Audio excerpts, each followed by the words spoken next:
Puspusa na ang pagbabantay ng NMIS sa mga meat establishments sa Metro Manila para mapigilan ang pagkalat ng ASF. Yan ang ulat ni Clazel Pardilia. Nanghihina at may mga pantal sa balat ang mga baboy na ito sa truck nang mahuli ng Department of Agriculture sa isang checkpoint sa Malanday, Valenzuela. Ilan yan sa mga sintomas ng African Swine Fever o ASF. Mabilis na sinuri ang 11 baboy. Ang resulta, positibo sa ASF.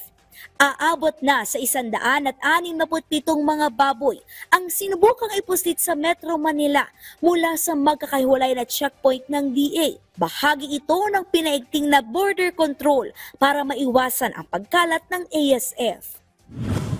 Puspusan din ang ginagawang surveillance audit ng National Meat Inspection Service sa mga meat establishments sa Metro Manila.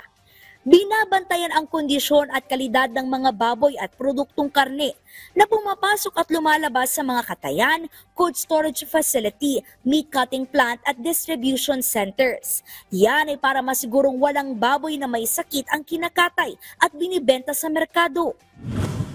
Ngayong araw, sinimula na sa Lobo, Batangas ang orientation ng bakuna kontra African Swine Fever.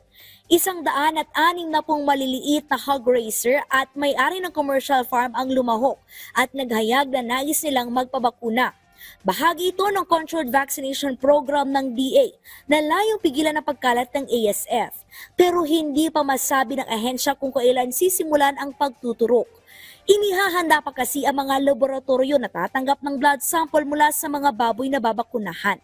Kinakailangan kasing walang sakit ang hayop bago turukan ng ASF vaccine.